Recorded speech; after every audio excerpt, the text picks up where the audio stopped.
زما ټولو هغه وروڼو او خویندو ته دا نصیحت دی چې په دې شکونو کې ځان مه ورچوئ ورب الکعبه چې لیوني به شي په آخره کې ګورئ عبادت خو دې لاړ عبادت اوس خشوع ختمه ده د دې وسوسو بیمار چې په منځ کې ولاړ ته اوس پته ده مونځ څنګه الحمدلله الحمدلله رب العالمین الحمدلله رب العالمین الحمدلله یو روایت شپږو پیرې دا اوس په دې کې سوچ نشته چې دی الحمدلله څه معنی ده نه د دې غریب سوچ دا دی چې ما د الحمدلله رب العالمین آیت وویو که نه د دې په منځ کې ولاړ دې ته نه سوچ چې یاره زه الله سره مې جرګه ده او د ماښام منځه ټیم دی او په دې کې تلاوت او د امام سوی او د الله نه یره او جړه نه دې ته سوچ نشي د غریب داسې ولاړ دی چې په دې اودس کې ما د یو پیر انځلې وه که نه و مینځلې ګیټو پورې مینځلې وه دا بیماري ده دا سړی بیا لیونی شي په آخر کې نو ګوره شیطان ورسره څنګه لوبه وکړه او د کوم ځینو ولرغه اکثر د شیطان ګورې سړي له په یو داسې دروازې راشي چې ستا به ورته سوچ هم نه ځي ځکه دا خبره یې ساتئ شیطان یو کم سل دروازې د خیر کولوي نو سلمه یې درته شر کولو کړي په دې یو کم سل دروازو چې تا رانه باسي د دې دپاره دې راولي چې ته په دې سلمه دروازه ننوځي چې هغه د شر ده و دې سړي ته دا به ښکلی عبادت ښکاره کوي چې جي ته خو ډېر تقوادار یې چې ستا د خپل اودس سره دومره غم دی ته خو ډېر پرهیزګار مسلمان یې چې د مانځه سره دې دومره غم دی په دې طرف وله راغی چې په دې طرف وله راغی او پکې اخته شو شیطان ته ځان حواله کو شرعي مسله هغه معلومه نه کړه د شریعت چې کوم علاج بیان کړی د شریعت هغه معلوم نه کو په هغې عمل ونه کو هر څه ختم شو عبادت هم لاړ ذهن هم ختم شو دماغ هم ختم شو په آخره کې لیونی شو زما خو دلته یو کس راغلی په جړه شو دې دروازې سره داسې وتم او دا ذکر سره میلاو شو په جړه شو لکه ماشوم چې جاړي ولي وایي زه ټوله ورځ د سحر نه د شپې پورې دا سوچ کوم چې زه به مسلمان یم که زه به کافر یم لکه نو ته څه کفر دې کړی وایي دا کله مې ذهن کې داسې چې ګورې ما د کفر څه ویلي خو نه دي آیا زه به په مسلمانانو کې شمارلی کېږم که زه به په کافرانو کې شمارلی کېږم دا وایي د سحر نه د شپې پورې دا زما طریقه ده دغه مې ژوند دی نه مزدوري کولی شم نه کار کولی شم نه ښځه پېژنم نه بچي پېژنم نه دین پېژنم نو به دغه سوچ مې دی چې زه مسلمان یم او که زه کافر یم د شیطان ګوره ډېر چالباز دی په داسې طرف به دله راشي چې ته به حیران شي اوس ګوره دا غریب په دې جال کې راټینګ کړی چې ته مسلمان یې که ته کافر یې نو هغه بیا سې چلو کو صحیح دی شیطان خو خپل یو جال خور کو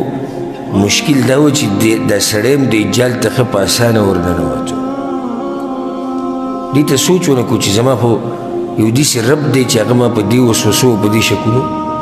نه رانیسي که چېرته زموږ دا ذهن جوړ شو که نه چې الله په دې وسوسو په دې شکونو چې شیطاني دي او بیماري ته جوړه شي الله موږ په دې نه رانیسي دویم دغه ټیم کې اعوذ بالله من الشیطان الرجیم ووایه ګس طرف ته لاړې توکه درې پیرې سورة اخلاص ویل ثابت دی هو الاول والآخر والظاهر والباطن دا آیت ویل نو زما دې ټول ته نصیحت دی چې د شیطان په لاس کې ځان مه ورکوئ ځکه امام احمد بن حنبل رحم الله او بعض نور سلفو ته هم دا قصه منسوبه ده وایي هغه مونځ کو او شاګردان ورسره خوا کېناست وایي په دې مانځه کې یې داسې وکړو په دې مانځه کې شاګردانو ته تپوس کړو امام صاحب تا خو مانځه کې دا چل کوي دې څه مطلب وی منځه کې راته شیطان ووایي چې اودس دې صحیح نه دی کړی وی ما ورته چې دوه ګوان به مې پیش کړی چې خبره زه نه منم هېڅ اسانه دی ته ماته رواج چې اودس مې صحیح نه دی کړی زه به روان شم نو په دې شیطاني وسوسو یو سړی بیمار نه دی او شک ورته راغی وسوسه راله نو دی اوس دې له اعتبار دی لکه اوس یو سړی دی ښه روغ رمټ سړی دی بلکل برابر او شکی شو منځه کې دننه چېرې زه په درېم رکعت کې که زه په څلورم کې اوس دا مسله ده دا اوس مسله ده چې د هغې حل بیان شوی دی په خپلو ځایونو کې بابو سجدة السهو د سهو د سجده د څه دپاره ده هلته دا مسلې بیان شوي دي او دې وروڼو خویندو ته زه دا وایم چې الله تاسو په دې شکونو نه رانیسي ستاسو مونځونه هم برابر دي ستاسو اودس هم برابر دی ستاسو عمرې هم برابر دي ستاسو حجونه هم برابر دي ځان د شیطان په دې وسوسو کې مه تباه کوئ ما سره ورځ یو کس ولاړو دې محکمې سره جومات کې ما د سحر لمونځ کوو نو هغه هم دقه د شک او د وسوسې بیمار نو هغه به دا لمونځ دومره په زوره وي دومره په زوره چې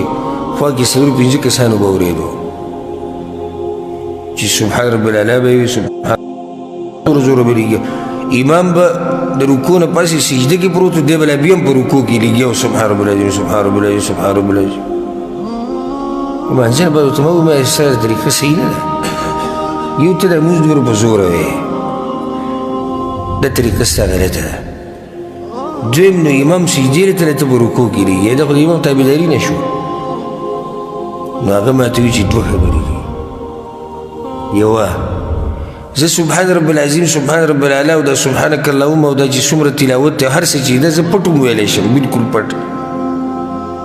خو بیا مې زړه کې دا شکي چې ما ویلی دی که نه نو په زور یې ویمه چې یقین راته پیدا شي چې او ما ویلی او دا رکوع کې خو په دې پاتې شم د سجدې نه او بل چې سجدې له راشي امام ولاړي نو هلته زه ووایم سبحان رب العظیم سبحان رب العظیم سبحان رب العظیم خو بیا مې زړه کې راشي تا نه دي نو بیا یې ویم چې امام رانه وایي سجدې نه مو باسي دا داسې بیماري ده انسان دې حد ته ورسوي چې هر څه وله ګډوډ کړي هر څه یو ما پسې راغلی و تاسو ته ما قصه بیان کړې وه هغه هم د وسوسو بیمار و د شک بیمار ما ته وایي چې سوال دا دی چې ما به د خپله ښځه طلاقه کړي او که نه نو ما دې نه ورته ښه خبرې ما ته څه پته ده چې تا طلاقه کړې ده او که نه نو ما ته خو پته نه و چې دی بیمار دی ما خو سره ښه سیریس مسله ښه برابر چې وایي تا څو پیرې طلاق ورکړي وی نن صرف نن ورځ زر دې چې زموږ دا خلک وایي که الله مې نه خطا کوي مګر که دا اصطلاح سره ځان نه جوړه شوې خبره ده یاره وایي که الله مې نه خطا کوي نو سحر مانځه نه بعد چې زه راووتم او ما د سحر دا اذکار وی نو په زړه کې مې دا رالو که دا اذکار زه ختم کړم نو په ما باندې ښځه طلاقه ده اوس ما ته دا پته نه شي چې هغه اذکار وي ما ختم کړي و که نه بله یاره وی ناشتې ته چې کېناستم نو دا دغه راته پیدا شوی و که دا ناشته مه وکړه ښځه طلاقه بیا دغه شان د ماسپښین ډوډۍ بیا د ماسپښین لمونځ او بیا که د پلاني مخته مې وکړو ښځه طلاقه ده او یا ما ته داسې ښکاري چې پرون د شپې ما ویلي چې ښځه راباندې طلاقه ده او ما ته چې دا کم شمار کړو نو هغه په دې یو ورځ کې د 140 نه اوړېدو ما ستا ښځه په تا نه ده طلاقه ته ښه برابر انسان یې ښځه ستا ښځه ده او زه د الله بنده دا سوچونه مه کوه بیا ټلیفون ما ته وکړو سبا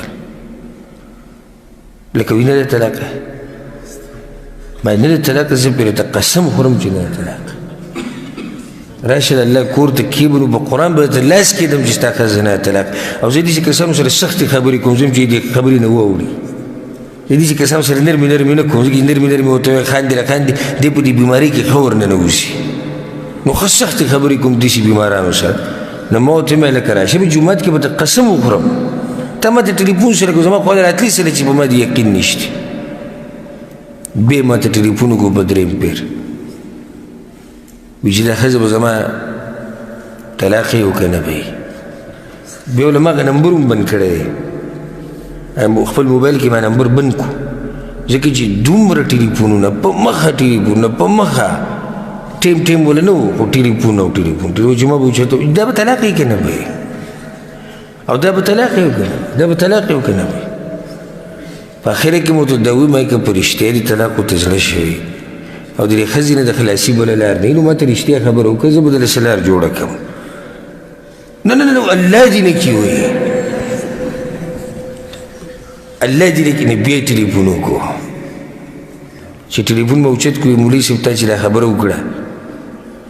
که ته دا غواړې چې ښځه یې طلاقه شي دې کې خو به سب خبره نه که نه که به تا پسې نو دې سوچ کې شو چې لکه دا غریب خو لکه ژوند یې تباه دی دی اوس وګوره په پردي ملک کې ناست دی نه د مزدورۍ سوچ دی نه د بل شي خو سوچ د دې دی چې ښځه طلاقه ده او که نه او هغه غریبه د هغې څه ژوند دی نو ما ته یې پخپله وویل هغې ته ټلیفون وکړم چې نن مې سهار مانځه نه بعد ووایي چې ته طلاق یې او نن مې ماښام ووایي ته طلاق یې نو د هغې غریبې څه ژوند شو